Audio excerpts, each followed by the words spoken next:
Hello friends, आज TDS के provision के ऊपर डिस्कस करते हैं। सेक्शन 51 है वो टीडीएस को कवर करता है। ये टीडीएस इनकम टैक्स का जो टीडीएस है उससे डिफरेंट जीएसटी में भी टीडीएस है। तो सेक्शन 51 है वो जीएसटी का जो टीडीएस है उसको कवर कर रहे हैं। टीडीएस किसके ऊपर अप्लीकेबल है? जो टीडीएस के प्रोविजंस हैं वो अभी गवर्नमेंट ने जो एक्ट में दे रखे हैं वो किसी भी डिपार्टमेंट या एस्टेब्लिशमेंट जो सेंट्रल गवर्नमेंट या किसी भी स्टेट गवर्नमेंट के हैं उनके ऊपर अप्लीकेबल है।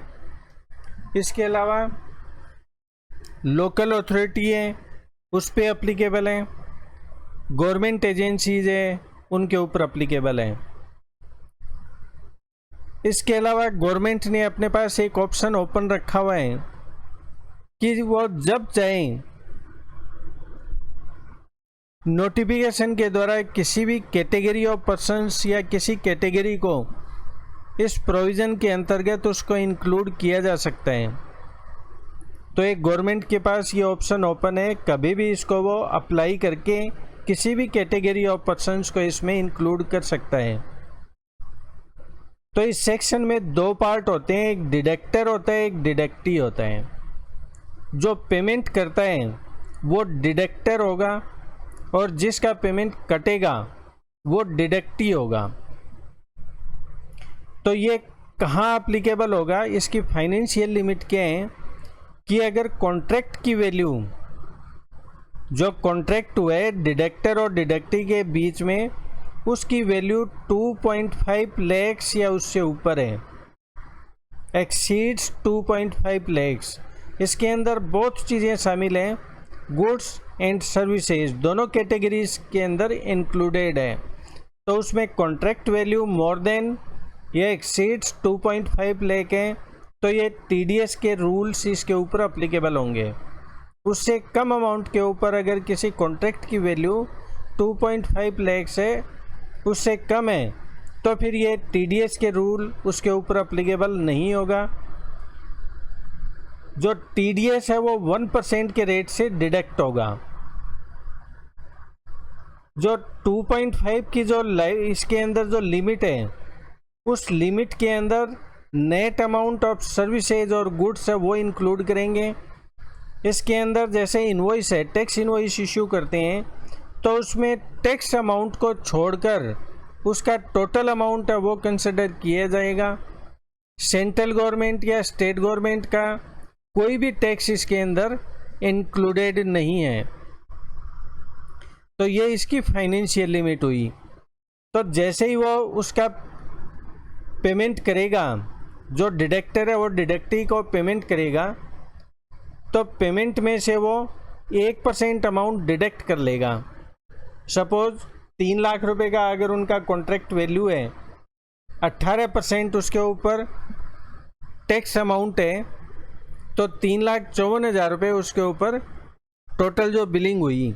तो इस कंडीशन में जो 3 लाख रुपए उसका 1% यानी 3,000 रुपीज़ डिडक्टर है उसको डिडक्ट करेगा और डिडक्ट करके वो नेक्स्ट मंथ के अंदर विद इन 10 डेज जिस महीने में डिडक्ट किया है उससे अगले महीने की 10 तारीख से पहले उसको डिपॉजिट करेगा। 10 डेज के अंदर विद इन 10 डेज उसको वो गवर्नमेंट के पास टीडीएस डिपॉजिट कर देगा। डिपॉजिट करने के बाद विद इन 5 डेज उसका एक सर्टिफिकेट इशू करेगा जो प्रिस्क्राइब्ड फॉर्मेट के अंदर है। तो उस सर्टिफिकेट है वो विद इन 5 डेज डिडक्टर है वो इशू करेगा डिडक्टी को। इन केस अगर डिडक्टर इसमें डिफ़ॉल्ट करता है तो वो लेट पेमेंट के लिए लेट फीस उसके ऊपर लगेगी। 100 रुपीज़ पर डे होती है। ये 100 रुपीज़ पर डे के हिसाब से उसको पेमेंट करना पड़ेगा, लेकिन मैक्सिमम अमाउंट जो पेनल्टी की है वो 5,000 है। 5,000 से ज़्यादा for not issuing of certificate उसके ऊपर पेनल्टी नहीं लगेगी। इन केस अगर डिडक्टी है वो डिडक्टर है वो उसका टीडीएस को डिपॉजिट नहीं करता है गवर्नमेंट के पास, तो उसको बाद में जब भी पेमेंट करता है वो विद इंटरेस्ट उसको डिपॉजिट करेगा। इसके अलावा जब टीडीएस सर्टिफिकेट इशू कर दिया जाता है तो जो डिडक्टी है वो इसको एज ए क्रेडिट उसको इलेक्ट्रॉनिक कैश लेजर में क्लेम करेगा। आईटीसी में ये क्लेम नहीं होगा, इलेक्ट्रॉनिक कैश लेजर के अंदर क्लेम कर सकता है वो। अब आईटीसी में क्लेम करना और इलेक्ट्रॉनिक कैश लेजर में क्लेम करने में बेसिकली डिफरेंस क्या है कि आईटीसी का क्लेम है वो आईटीसी के अंतर्गत होता है, लेकिन इलेक्ट्रॉनिक कैश लेजर है आईटीसी का है, वो टैक्स के अगेंस्ट में उसका एडजस्टमेंट होता है आईटीसी का। लेकिन इलेक्ट्रॉनिक कैश लेजर है उसका जो बैलेंस होता है वो चाहे तो वो टैक्स के अगेंस्ट में यूटिलाइज कर सकते हैं, चाहे किसी इंटरेस्ट या पेनल्टी के रूप में उसको यूटिलाइज कर सकते हैं। आईटीसी के अंदर वो क्रेडिट नहीं होगा। तो ये इसके मेन प्रोविजन थे टीडीएस से रिलेटेड।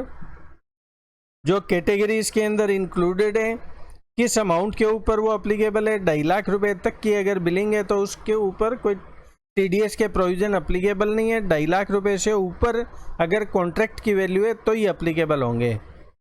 तो ये मेन पॉइंट इसके हमने डिस्कस किए।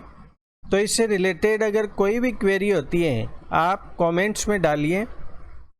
इसके अलावा अगर आपको मेरा चैनल पसंद आता है तो प्लीज़ शेयर करिए, सब्सक्राइब करिए, लाइक करिए। थैंक्स।